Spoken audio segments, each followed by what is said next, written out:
Oh my god. Look at this. Look at this.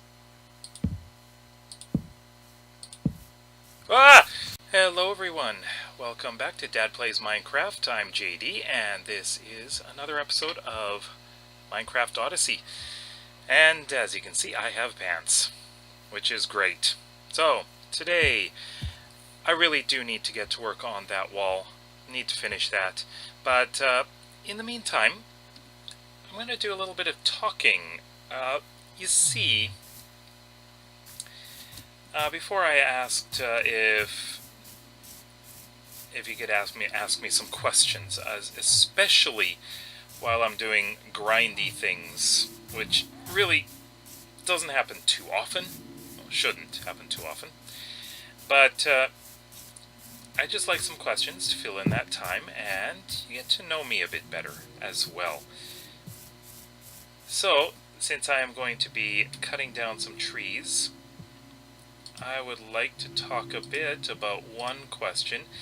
I do have to apologize because I lost the two questions that I've been asked. Well, not lost. I mean, I just don't remember where they are.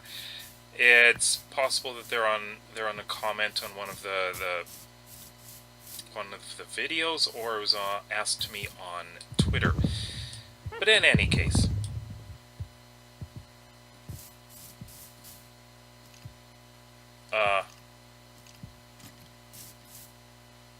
did I hear a witch? That worries me. Oh, this worries me. I don't like this. I really don't like this.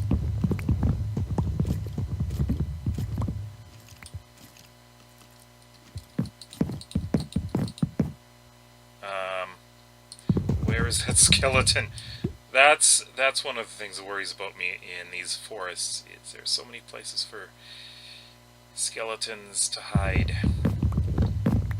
And I'm sure I heard a witch. Okay, where are you? First of all, where's the sun?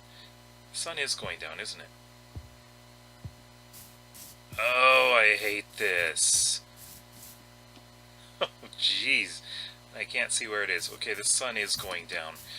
Eesh.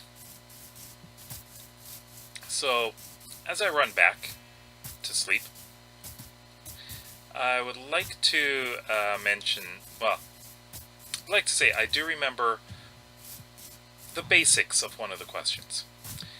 And that was to ask me to talk a bit about my experience living in Japan. Which is fine. Actually, I do have a story. And I lived in Japan. If you don't know, I lived in Japan for 11 years. I returned to Canada 3 years ago with my wife and daughter.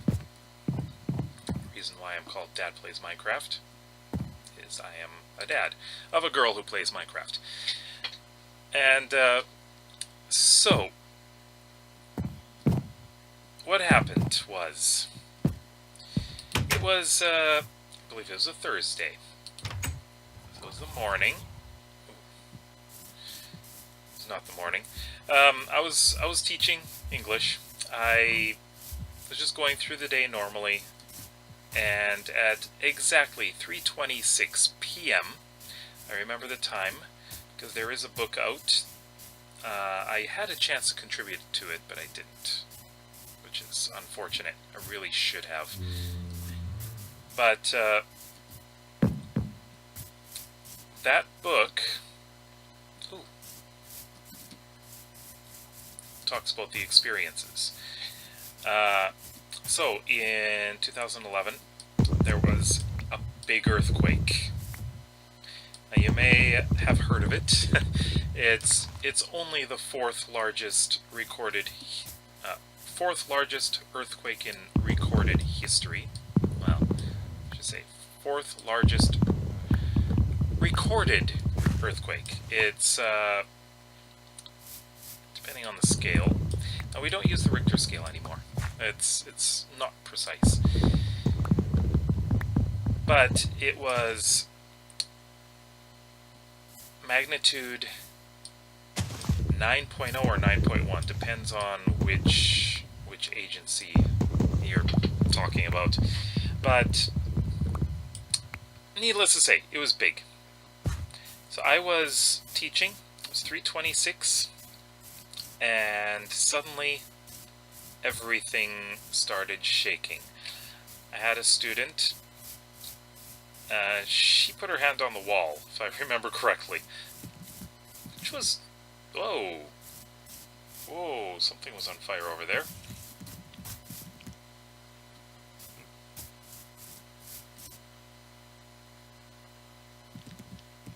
Hold on.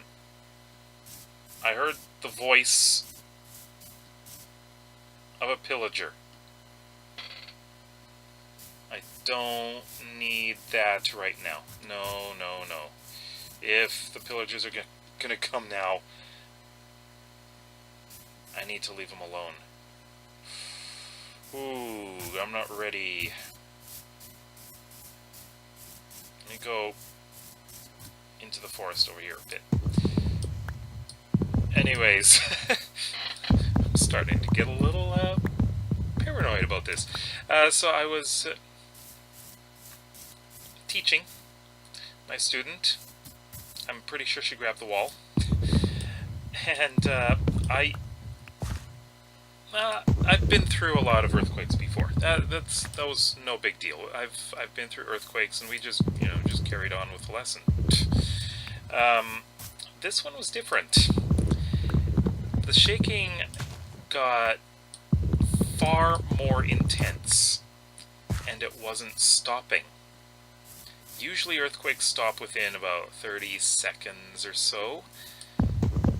This one didn't.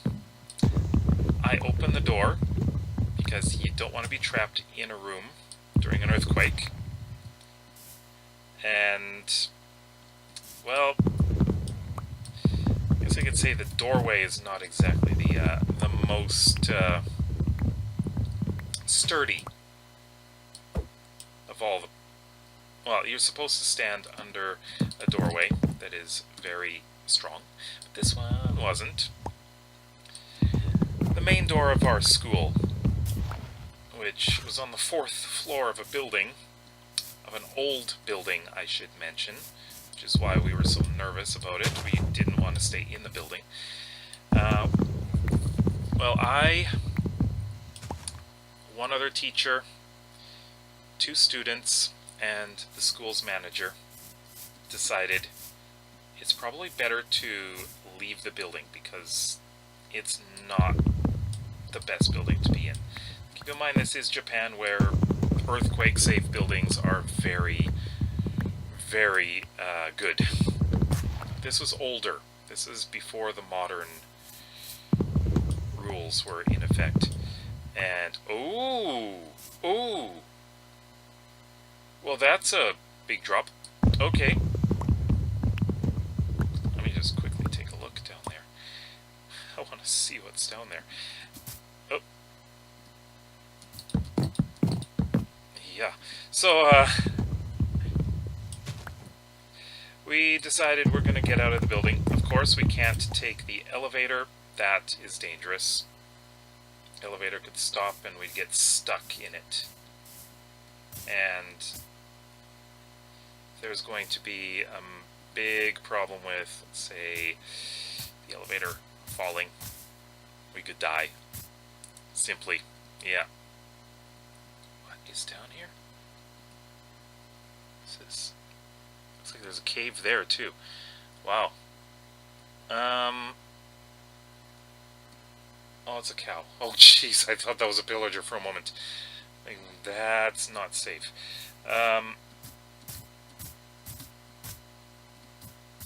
Is there a way I can mark this?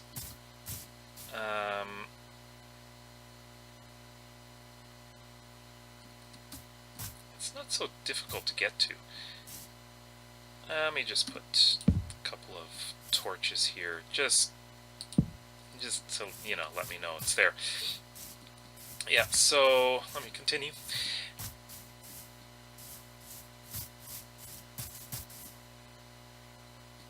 Yeah, so as I was saying, we decided to get out of the building simply because it was not the safest building to be in. And as we were walking down the hall to get to the stairs, we couldn't walk straight. The shaking was so intense. You could even see the walls moving. It was unbelievable. And the shaking must have lasted somewhere between 3 and 5 minutes. It's like a Jeez, why are there so many caves now? I was looking for caves before. Now I find them. Be amazing if there was a stronghold underneath. Yeah. So we got down. We got out of the building eventually. The shaking stopped, and we just stood there. There was Juku, which is a cram school, next, well, on the same floor as us, and some of their staff came out. They didn't have students yet, because school hadn't let out yet, so they wouldn't have students coming in yet. But the staff came down, and they just looked around and then went back up inside. Like, okay, so they're not too worried. They're going back inside. So we decided to go back in. And yeah, we went online. Well, I think I used my cell phone. And I had an iPhone at the time. Still do, actually. And so I checked the news about this earthquake. And the biggest thing was that there was a tsunami coming. I swear I'm hearing things. Yeah, a tsunami was coming. Thankfully, not to my area, and I am getting close to the outpost. How close can I get? I'd like to raid this thing, eventually. Do I see any pillagers? That's the question. I'm trying to look, and I don't see anyone moving. Are they out and about? Boot and a boot.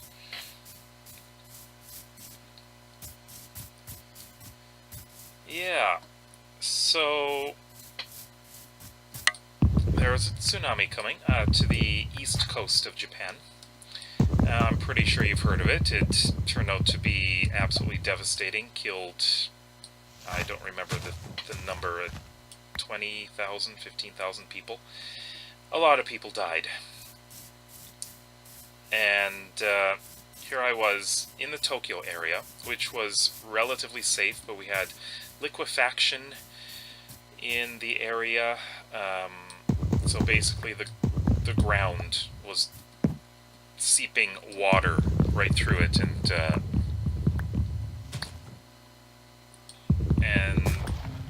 you know, the ground was just cracking, and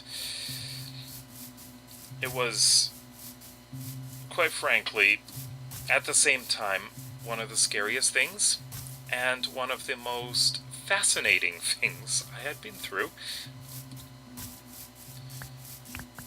So throughout the day, there were several aftershocks, and these aftershocks were big enough to be major earthquakes by themselves. And all of the trains, they were down. Electricity was down in several places. My area still had electricity, mainly because we had an electrical substation, and that kept running, luckily. So we had power. Many other places didn't. Cell phones didn't work. The cell networks were inundated. We just couldn't get through to anyone. My wife was, well, she wasn't my wife yet. She was my fiance. She was working in another part of Yokohama. And she was told to go home. But how? There were no trains. Yeah, so it was not easy for her to get home. Oh, I have 2 whole stacks. Ooh. Oh, I did have another axe. Okay, so she decided, well, since there are no trains, she's gonna walk home. You want to know how long her walk was? 4.5 hours. As for me, my walk would have been probably around 3.5 hours to get home. I was pretty much getting ready to walk home when a coworker from another school nearby, not really nearby, but at a somewhat nearby school. It was a kids' school from our company, and her husband was coming to pick her up and drive her home. And yeah, that was basically what I was going to do. But then the train started running, so I could actually take the train home. And that's what I did. I took the train home, and it was, well, I shouldn't say uneventful. It was a slow train ride. And when I got home, found that all the sliding doors in the house were wide open. What else? Yeah, the next day, of course, a lot of the trains still weren't running. The schools, our business, our company, said we're closed for the next 3 days. No classes at all. Simply because so many trains were still not running. So I had I guess you can say I had an involuntary holiday, which is okay. I wasn't too concerned, but it was. Oh no! It's an experience of a lifetime. It's something that you can't say you're privileged to go through. I would not say that at all. Oh, I've got this part of the wall done. I may actually finish this. Haha. Grindy episode, but at least I can talk about something and hold your interest, huh? So, yeah, we had we had power failures. One of the problems was one of the power plants that was supplying electricity to the Tokyo area was one of the Fukushima nuclear power plants. So we had rolling brownouts for a few weeks. There were scheduled times when we had no electricity at home. Where I worked, no problem, because we had an electrical substation in the area, and they couldn't turn the power off there. And let's see, some of the strange things. Normally, people in Japan are pretty good about this. If there's a disaster, they help each other. No one goes around hoarding stuff. But unfortunately, there were some people that did. And these people were hoarding toilet paper. That's right. Toilet paper was very difficult to find. We ran out. My wife had to get some from her coworker. Because we couldn't find any in any of the stores. And gas stations weren't letting anyone get any power. I mean, any gas. Oh, that's a horse. Okay. Hold on. I gotta kill something, right? So there is... Oh, a laggy... I hate that.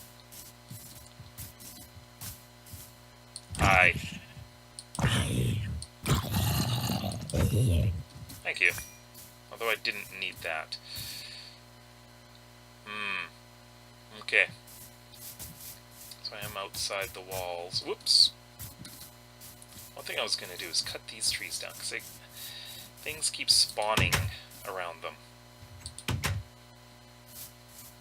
So I want to get rid of them.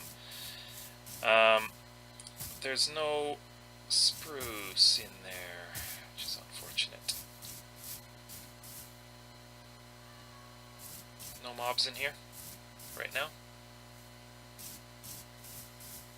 I could just spam this area with, yeah, nothing in there right now. Got a bit of time, I may be able to finish this wall. Haha. I can move on to doing something else. Yeah, so one of the strange things that my wife saw was someone buying the supermarket's entire supply of toothbrushes. I just could not understand that. Oh, forgot I need to fill this in too. Yeah, I just couldn't understand that. Why? Why are they buying all those toothbrushes? It's stupid. I mean, what do they need all of them for? Couldn't understand that. Toothbrushes, they should last a while. It just made no sense. And we had a lack of food for a while. Like, trucks weren't able to get in to supply supermarkets with food. It was actually quite difficult. We had to eat out all the time. I mean, there's some really good restaurants nearby. There was Yakiniku, or Japanese barbecue restaurant, and that restaurant we often went to and enjoyed it. While we were there, another aftershock hit. That was interesting. We got so used to the aftershocks, though. They just keep happening, and it's like, whatever. Another one. And it was really no big deal at one point. It's weird how you can become so complacent and just, you didn't really care. It's like, oh, another earthquake. I should mention that about a week or two after the earthquake, there was a swarm of earthquakes around Mount Fuji, which I could see from my apartment building. Well, not from the building itself, we were in a little valley, but just go up to the top of the hill, to the park near us, and we could see Mount Fuji very clearly.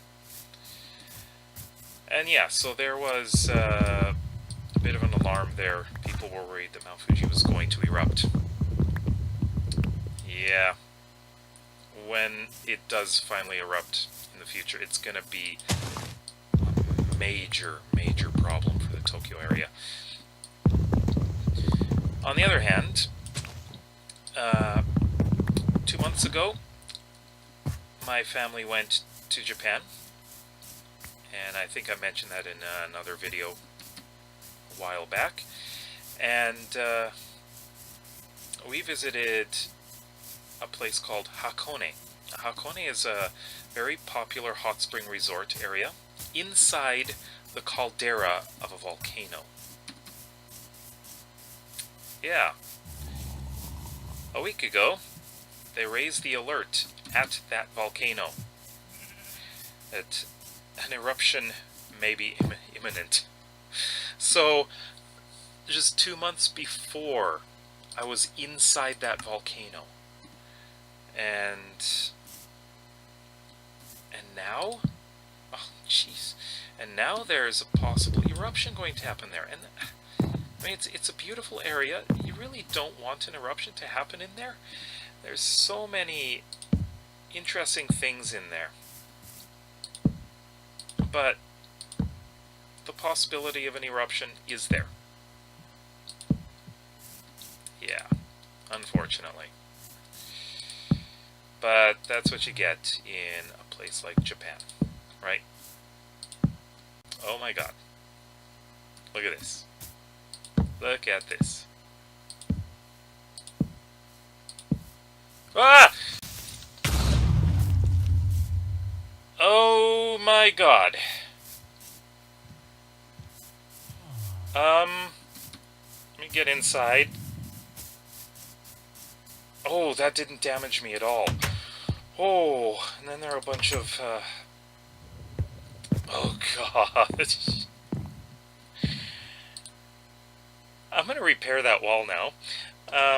Ideally the walls should be made of stone, simply because the mobs, especially, creepers, they can't blow it up. Well,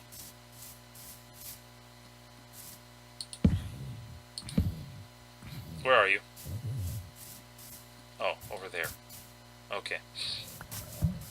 I'm not so worried about the hole. Just want this wall to be repaired here. Okay. The wall is done, except for that little bit. I need some trapdoors, and that won't take me long to make.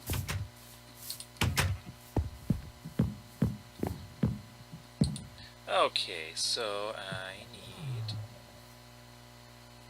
can make 2 right now. Okay. That's it.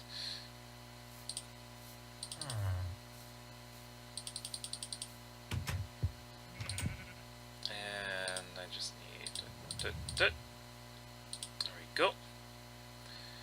I should put some of this stuff away so I'm not carrying everything.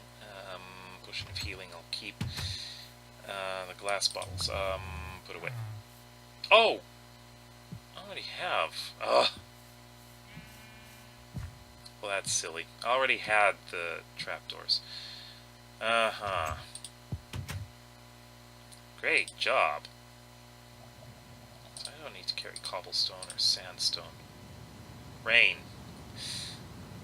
Okay, let me... Sorry, I'm sleeping in your library, but, you know, I need somewhere to stay. So let's get this this gate finished, and then, whoa!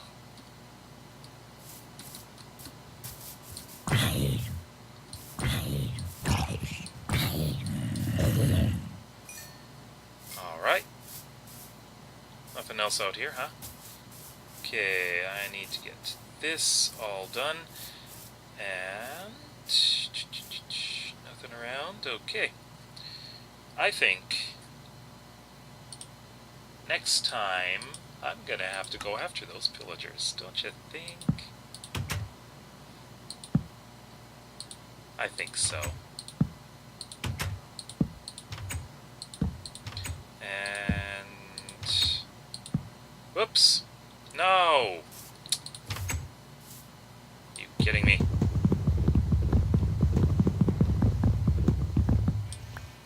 Jeez. Why is it... oh.